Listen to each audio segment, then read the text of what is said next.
Ya estamos aquí de nuevo con todos ustedes y lo primero que hacemos a esta hora de la mañana es saludar a los oyentes del 106.0 de la FM Onda Jaén Radio que se incorporan ya a este tiempo de tertulia en el que hoy van a estar con nosotros y así los saludamos. Javier Gámez, director de la OTRI de la Universidad de Jaén, muy buenos días. Buenos días. Un placer tenerte por aquí de nuevo. Gracias, igualmente. Ahora hablaremos de números de la UJA. Muy bien. ¿Tú eres más de ciencias o de letras? Yo soy de ingeniería. Ingeniería, o sea que los números bien, ¿no? Las ciencias sociales, o sea que... Yo sí, si las operaciones llevan X o Y, entonces sí, si llevan números, entonces muy bien, no. muy bien.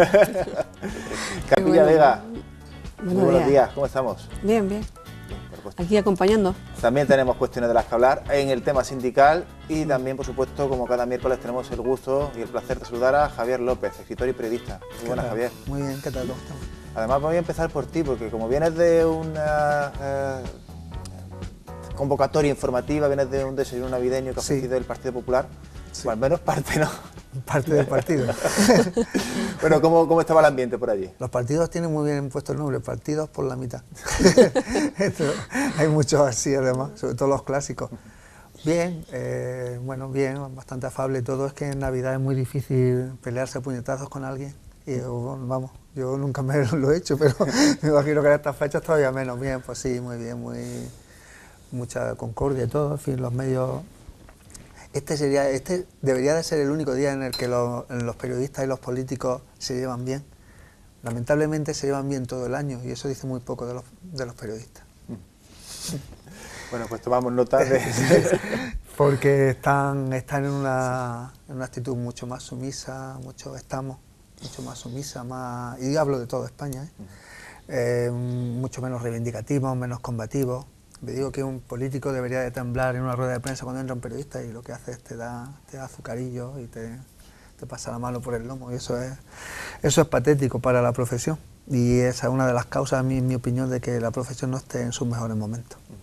Bueno, al margen de que se estuviera más o de acuerdo o no en la convocatoria del pasado domingo, yo sí eché de menos a compañeros, no tanto evidentemente cubriendo, que había muchos, pero sí acompañando la marcha. No sé si por miedo a significarse o... Pues no lo sé. El periodista no suele tener miedo a significarse, eso también es cierto. Lo que pasa es que luego tiene relaciones, en verdad tenemos unas nóminas y las nóminas se tienen que llegar, y lamentablemente las administraciones públicas son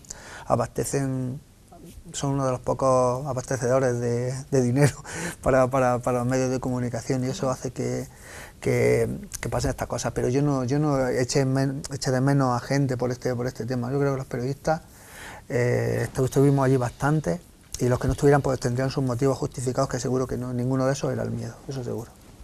Pues esperemos que así sea.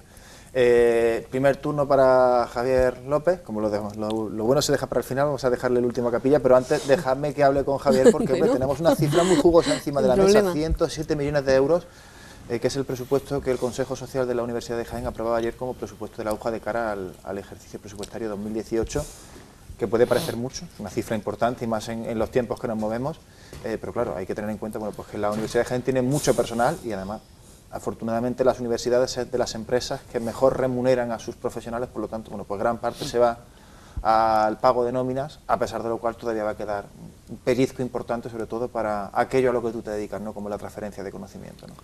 Sí, así es. Bueno, he de decir que sí, que tenemos 107 millones de euros, que siempre nos gustaría tener más dinero, ¿no? Pero que bueno, que es suficiente, ¿no? Y ahí valoramos el esfuerzo tanto por parte de la Junta de Andalucía como a nivel nacional, ¿no? La apuesta que hacen por las universidades, ¿no? Y en particular por la Universidad de Jaén.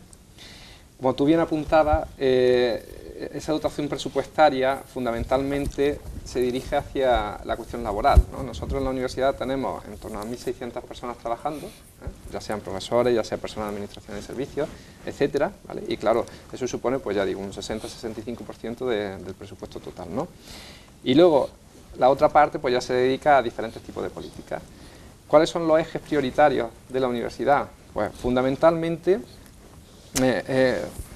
nunca ha sido así, pero ahora más todavía se potencia que la universidad no sea una esfera aislada que no tenga interrelación con la sociedad, sino que esté completamente abierta a través de diferentes canales, ya sea, pues por ejemplo, la función que a mí me toca, la transferencia de resultados de investigación, es decir, ayudar a las empresas, a las instituciones a innovar, ¿no?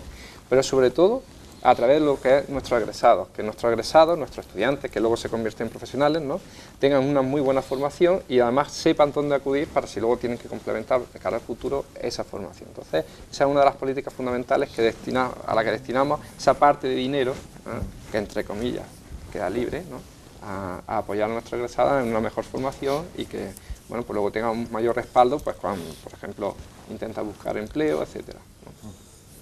Esperemos que dé sus frutos. Además, no sé, la política respecto a primera matrícula que está teniendo la Junta de Andalucía desde este curso, si os está afectando directamente a vosotros, a vuestra disponibilidad presupuestaria, porque es una buena noticia para los alumnos, no sé si tanto para las universidades. Bueno, como concepto es una buena noticia para todos, ¿no? Porque eso de que se les sufrague en gran parte la matrícula a los estudiantes es magnífico. Es cierto que a nosotros nos genera un vacío presupuestario en la universidad, pero bueno, como la universidad, ya digo, ha estado antes bien gestionada y ahora también lo está, ¿no?, por lo menos así lo veo yo, pues se han buscado ya alternativas, otras estrategias que vengan a solayar ese problema. Entonces, en sí afectarnos no nos afecta más allá de que, bueno, pues crean ciertas incidencias, pero poco más, ¿no? Pero bueno, que ya digo, que nosotros valoramos como muy positiva esa medida, porque es que dentro de nuestro eje estratégico está el alumno, vamos, el estudiante egresado, ¿no?, vamos a llamarlo así. Porque si nos centrásemos exclusivamente en el alumno, parece que la vida, o que nosotros nos deberíamos centrar mientras ese estudiante está en la universidad. Y no debe ser así, sino que mientras, en ese periodo, pero luego más adelante. Y no solo eso, sino que también mantengamos una relación, no tienes que ser egresado de la universidad para tener una relación con la universidad, sino que la universidad está ahí para todos, ¿vale? Y de hecho ese casi sería el segundo eje, la universidad, el segundo eje estratégico, quiero decir. No solamente debe ser activa, sino reactiva. Que bueno, pues cuando existan necesidades en cualquier ámbito o que las descubramos juntos, pues que estemos ahí. Esperemos que así sea y poco a poco también, bueno, pues vayan los egresados, la palabra correcta que tenemos que utilizar así, de la Universidad de Jaén también, pues vayan poco a poco quedándose en el territorio, generando empleo y riqueza. Un poquito más de riqueza parece que van a tener los trabajadores no capilla a partir de los próximos años. Sí. El salario mínimo interprofesional al final sigue siendo un instrumento que no mide demasiado bien la realidad del mercado de trabajo, pero bueno, también es interesante que se pueda ir subiendo. Eso significa que la economía va avanzando y eso también debe, como se está viendo, de repercutir con los salarios. Se espera hasta un 20% de subida en los próximos años. Y me imagino, bueno, pues que en este punto muy de acuerdo las centrales sindicales, ¿no? Sí, la verdad que sí, porque llevamos mucho tiempo ya exigiendo que el salario mínimo interprofesional se suba a 1.000 euros, que sería que no es lo máximo, pero que sería una buena medida, sobre todo a la hora de luego podernos fijar en convenios, de poder hacer muchos más acuerdos, y también porque que menos de 1.000 euros para tener una vida medio digna dentro de la normalidad, ¿no? Que no está pidiendo otra cosa. Con la subida que ayer se firmó el acuerdo, que no es la que nosotros pretendíamos, porque queríamos muchísima mayor subida, ¿no? Queríamos que en esto de aquí al 2000, como dice que 20, se hubiera llegado a los 1.000 euros, pensaba para llegar a los 850, bueno, por lo menos es algo, porque la verdad que llevamos sin subidas muchísimo tiempo. Este año se ha conseguido una subida de un 1%, es decir, se estaba hablando que el año próximo se iba a subir entre 3 y un 6, ahí estamos, porque todavía no se ha cerrado ningún acuerdo, pero bueno, que la subida del salario mínimo interprofesional suba un 4% y llegue a 736 euros, pues la verdad que yo creo que es una buena subida. Para los trabajadores, pues vamos a esperar que lleguen los acuerdos que tienen que llegar, que van a empezar ya mismo a partir de que pasen estas fiestas, porque bueno, los empresarios los beneficios los están sacando, parece ser, por lo menos todo lo que tenemos es que vamos muy bien, que la economía española va muy bien, que va subiendo, que si el 3, que si... Es decir, que parece ser que el dinero que se está moviendo, que hay mucho más, pero lo que se refleja en los sueldos de los trabajadores no es eso, porque llevamos ya años sin subida, ¿no? Y la verdad que hay muchas más familias que con lo que cobran, pues la verdad que no se puede vivir. Es muy complicado porque la vida se va subiendo, es decir, el IPC sí te va subiendo y el mercado y lo que tú quieras comprar no está lo mismo que estaba hace 7 ni 8 años. El que sí tiene un sueldo de hace 7 o 8 años o menor, eres tú, ¿no? Es la persona que está, bueno, y que esté trabajando, que también es hasta una suerte, ¿sabes? Es que ahí se juntan una serie de influencias que es complicado, ¿no? Tienes que estar trabajando y encima que tengas un sueldo digno, ¿eh? Tengas por lo menos un sueldo digno. Además de eso también, bueno, pues precisamente el salario mínimo es para toda España, pero en Andalucía también hemos tenido un conflictito que parece que se va a sacar adelante, ¿no? Sí. Había de acuerdo de sindicatos junto a Andalucía, se supone que se iba a firmar ayer, creo que Sí, se va a sí. firmar hoy al final, y de momento el gobierno ha dicho que bueno, que va a levantar la mano, ¿no? Con Pues el sí, tema de es las que- famosas 35 horas, ¿no? Sí, se va a levantar la mano y te voy a contar que creo que van a ir por ahí los hilos, ¿no? El tema está que, como ya sabes, pues ahí se pusieron las 35 horas en Andalucía, ha creado más empleo, dentro de lo que se está creando, dentro de por lo menos el tema de las reposiciones se van haciendo, se van cubriendo algunas reposiciones en centros sanitarios y demás, aunque hace falta mucha mayor contratación en todos los, tanto en la sanidad como en la educación, como en muchos más ámbitos, ¿no? Pero lo cierto es que se ha creado ese empleo y lo que nos va a dar es un paso para atrás, por lo menos ahora mismo en Andalucía, para volver a echar a gente que ahora mismo tiene un contrato de trabajo. Cuando de aquí a unos días, que no van a ser muchos, parece ser que se va a firmar un acuerdo a nivel nacional donde volvemos a las 35 horas semanales. Entonces, bueno, también lo que es una tontería, vamos a buscar la solución intermedia porque parece ser que las 35 horas semanales las se van a establecer a nivel nacional para todas las comunidades a partir de que llegue enero. Entonces, la verdad, pues la Junta junto con la central sindical le van a hacer un acuerdo que es que tampoco ya son poquitos días de cumplir lo que tenemos que cumplir, nuestro horario y nuestras historias, pero... Entonces, a ti lo que te ha llegado, Capilla, es que, bueno, porque sí se hablaba mucho de que el gobierno estaba por la labor de dar, bueno, pues ese, Sí. en fin, en su momento tiro En de su carrete momento y ahora llega el parece momento ser que, de volver, ¿no? como estamos en Parece mejor ser que sí que se está situación hablando económica, parece ser, pues, de que vamos, puede llegar vía presupuesto, ¿no? la vuelta a las la vuelta a las 35 horas. Entonces yo creo que ahí es donde, pues te digo que hay un poco de enfrentamiento, pero no es muy fuerte por eso, porque parece ser que a niveles estatales la pretensión que se tiene es, como no se queda aquí al 1 de enero, yo qué sé, cambie tanto otra vez la cosa que ya nos digan que no, que vamos en vez de a las 37 horas y media, vamos a las 40. No sabemos, hay un ¿sabes? enfrentamiento de partido amistoso. Que Sí, no, ahí no hay. hay problema. En No compensación importa de yo te hice tal, tú yo me- creo, sin yo mala cosa. creo que uno de los acuerdos históricos de verdad que se ha conseguido respecto al salario mínimo, Es histórico, ha vamos. sido magnífico. Magnífico. Un 20% en 3 años es algo asombroso, Sí. pero es que era muy necesario. Es que ya está bien, ya está bien de tener unos sueldos tan vergonzosamente bajos. Que te impiden tener un proyecto. Yo siempre digo, las 3 comidas las tienes garantizadas, pero el proyecto de futuro y la vida es crecer, la vida no es mantenerte en tu casa en el brasero, eso es un error, Efectivamente. y para eso se necesita un mínimo que pueda, con el dinero que ganas, pues darle estudio a tu hijo, si es que quieren estudiar, y cosas así, ese tipo de cuestiones, o sea, que a mí me parece magnífico, y es una de las grandes noticias del año, diría yo, del año. Respecto a las 35 horas, yo es que recuerdo, lamentablemente yo cuando era muy jovencillo, pues veía en mi pueblo, los albañiles echaban 48 a la semana. Bueno, en mi pueblo y en todo. Todas estas cosas me dan, claro. Por supuesto que se tiene que llegar a eso, y ojalá y se llegara en todos los, Claro, no en solo todos los en los trabajos. funcionarios, sino también en todos los trabajos, Claro. porque verdaderamente, yo cuando mi padre, yo venía de juerga y él iba, entonces esto no pasa mucho a la gente de los 80, 90, y él se iba, y yo decía, madre mía, y el sábado también, el sábado trabajaban hasta, porque mi padre era albañil, y trabajaban hasta la 1 de la tarde, y así sucesivamente, y digo, madre mía, qué vida, yo pensaba, yo tengo que escapar de esto, como sea. Y era un mundo que a mí no me gustaba por eso. Y yo, ojalá y sea exportable esta decisión a todos. Porque verdaderamente en la vida, el trabajo, que es fundamental, hay una cosa más fundamental ahora y es vivir la vida. Es mantener, que ese trabajo te pueda mantener bien. Y Claro, para eso necesitas tu ocio, necesitas tu descanso. Y este tipo de cuestiones, sueldos bajos y muchas horas, pues te impide justamente lo contrario a vivir, en mi opinión. Sí, además esta mañana ha salido en la cadena SER un chaval que estaba trabajando, era en Galicia, trabajaba 63 horas a la semana, 63 horas a la semana y cotizaban por él 20 horas.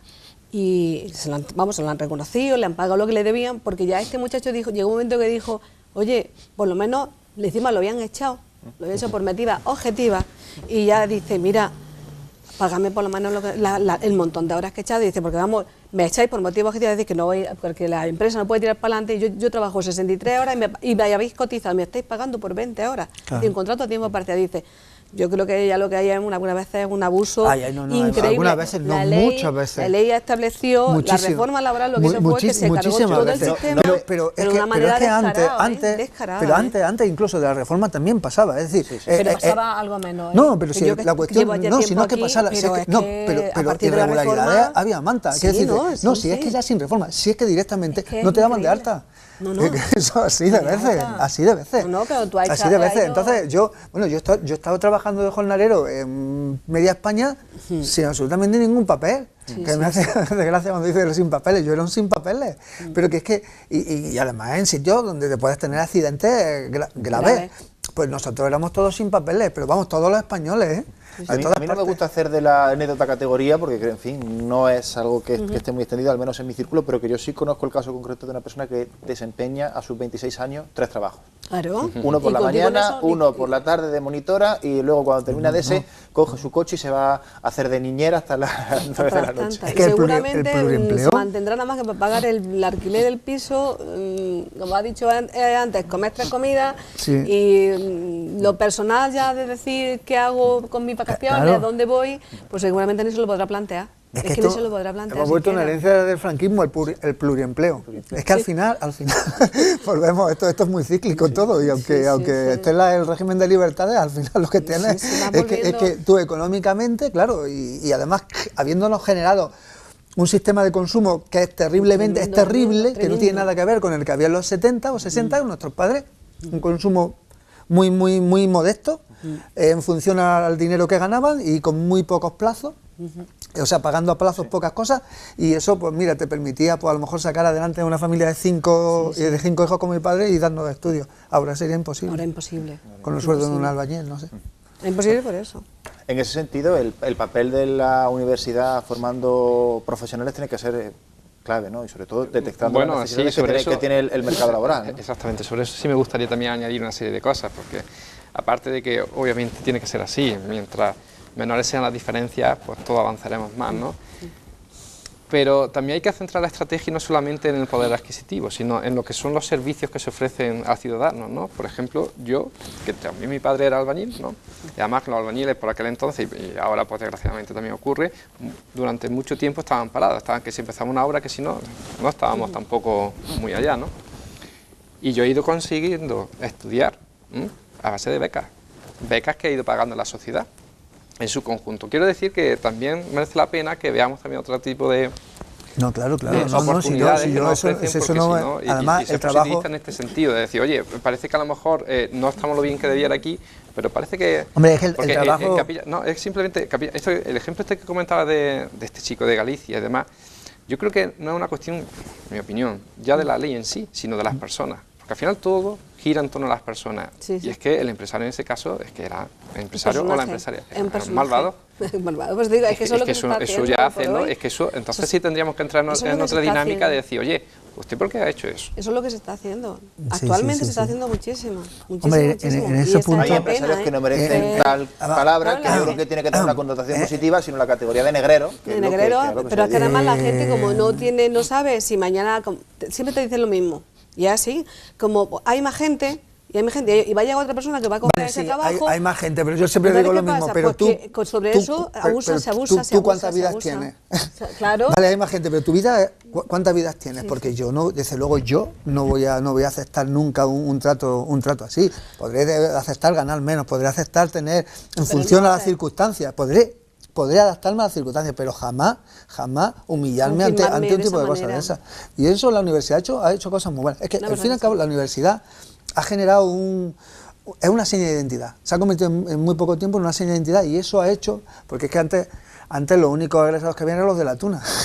O sea, la única vinculación a la universidad es que la de la tuna, esos son todos universitarios. Y tenía, claro, la tuna uno de 60 años, dice, la tuna. Sí, claro. Pero ese era el tema, ¿no? Y eso, y ahora, pues claro, todo esto va filtrándose poco a poco en la sociedad jiennense y la va haciendo, la va nutriendo, la va fortaleciendo. Y eso es muy importante. Y todo este tipo de cosas son muy importantes. Y adaptarse a la legalidad es muy importante, a la legalidad laboral, a la legalidad, a tener unos sueldos más dignos. Todo eso hace ciudad, hace país. Eso es así. De todas formas, a mí me resulta, y disculpa que te corte, Javier, muy sorprendente que en una ciudad con los niveles de paro que tenemos en Jaén, no sé cómo estará ahora mismo el tema del vivero y la aceleradora de empresas que tenéis vosotros en Magisterio, pero a IMEFE se le quedan espacios vacíos. Que eso sí que me resulta muy sorprendente, porque pues algo o no estamos detectando bien las necesidades que tenemos en Jaén, o quizá le falta a los jóvenes de Jaén hacer una apuesta por su territorio. Bueno, pasa de todo, esto siempre es así, pasa de todo, ¿no? Nadie tiene la culpa del todo en su conjunto. Los viveros que nosotros tenemos, lo que están asociados a las empresas basadas en el conocimiento, es decir, en la innovación, donde por ejemplo participa el profesorado universitario y demás, ese está full, es decir, está completo. Y además, de hecho, tenemos casi que cola y demás. Los que crean iniciativas que están basadas en o que los principales líderes de esa iniciativa son egresados, ¿no? Ahí sí tenemos más espacio, tenemos del orden del 75% de ocupación, es decir, que no llegan a estar completos del todo, pero bueno. A ver, nosotros que estamos muy metidos en ese mundo, en el tema de los viveros y demás, es que hay ya viveros tantos como, no es decir, como setas, pero porque setas también, como no llueve, pues tampoco hay, ¿no? Pero hay muchísimas. Entonces, quizás merecería la pena que centrásemos los recursos en ofrecer servicios altamente especializados, de alto valor añadido, es decir, que sean realmente útiles. No a lo mejor un vivero aquí porque tiene un espacio y esto no te cuesta... No. Oiga, ¿cómo puedo lanzar mi producto? ¿Cómo puedo, por ejemplo, acercarme al mercado? Y esos servicios son los que realmente diferencian lo que hace que, por ejemplo, otros viveros, ¿no? Aceleradoras, que es como se llaman en Estados Unidos, realmente tengan valor, que tienen allí una serie de gente de mucho peso y con una muy alta experiencia alrededor, guiando a esa gente. Entonces, nosotros deberíamos ir hacia ese modelo. Y de hecho es lo que estamos trabajando ahora. En este caso, por ejemplo, con una... Entonces, bueno, un poco esa idea.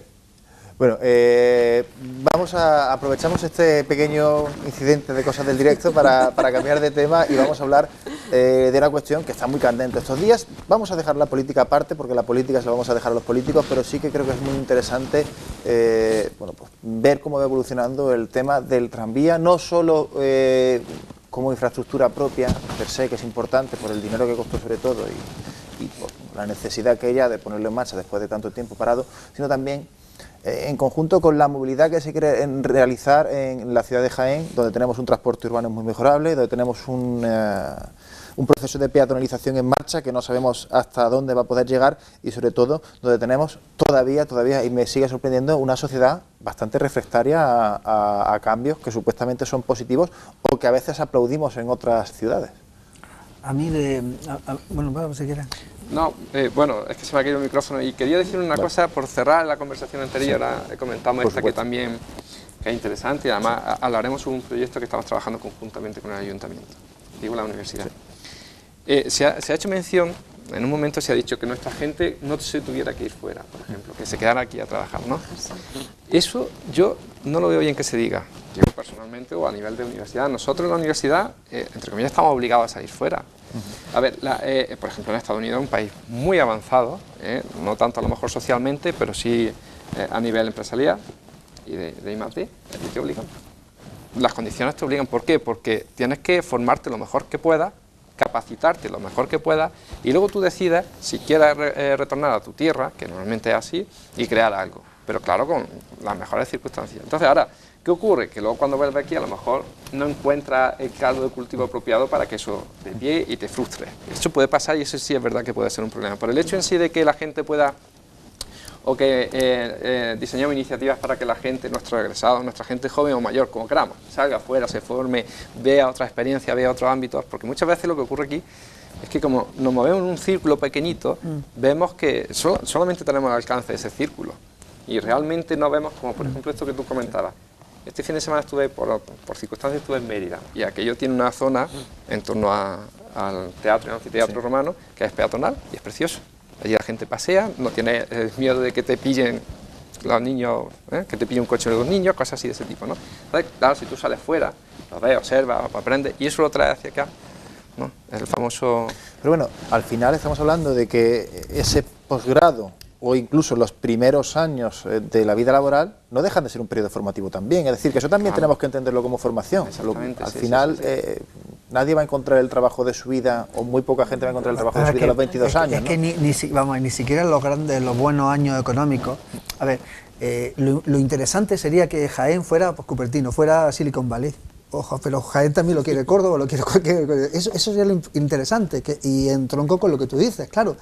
Porque en los buenos años, lo único que se movía aquí muchísimo, era la construcción y los servicios, obviamente, porque se generaba un volumen de dinero enorme y todo fluía, pero todo fluía en función a algo que estaba inflado, obviamente, inflados los precios y que de esa catástrofe tenemos todavía el eco. Sí.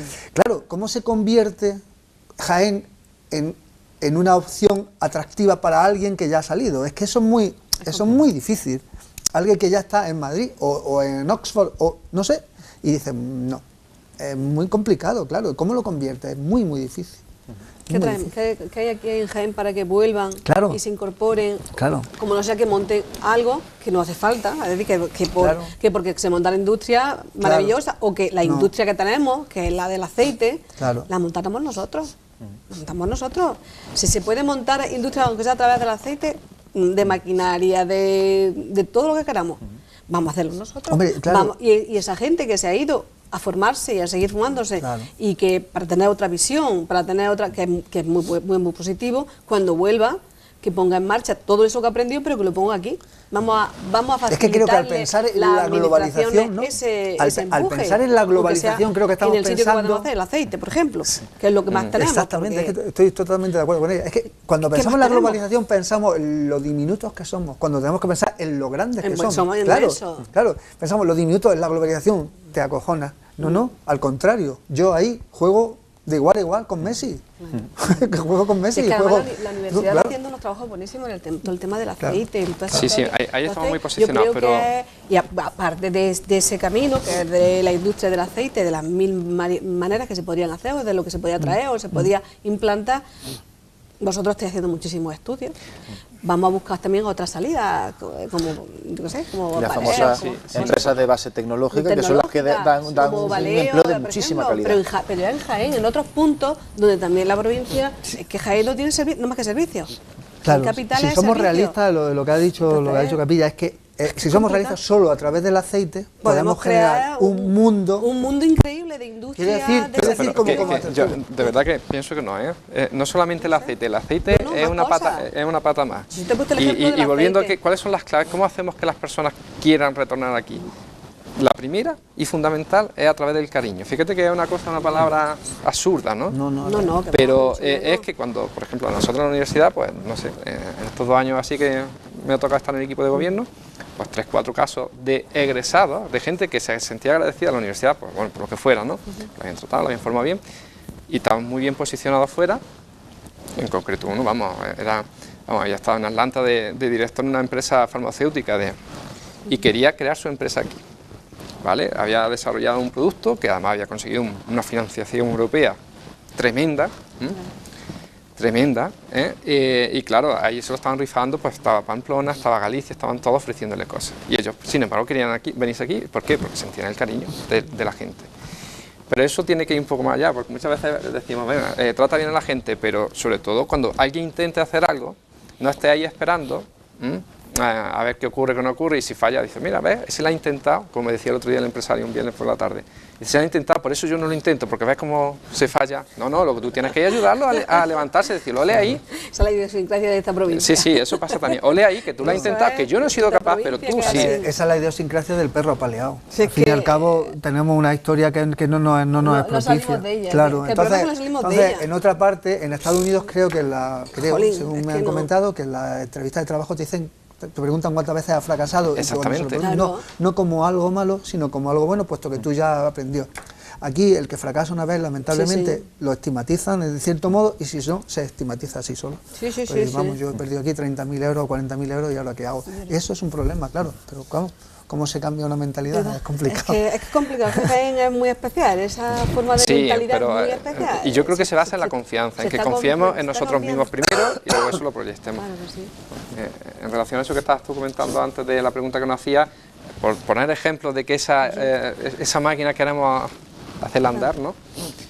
A ver, con el Ayuntamiento estamos trabajando en un proyecto muy chulo, muy interesante, que está articulado en torno al tranvía, ¿vale? Que es la incorporación de las nuevas tecnologías, pues, por ejemplo, el móvil y demás, el tema de los vehículos eléctricos, para que dentro de esa estrategia que tiene el Ayuntamiento de peatonalizar el centro y de que la ciudad sea más atractiva en definitiva y sea, pues, bueno, un lugar mejor para vivir, ¿no?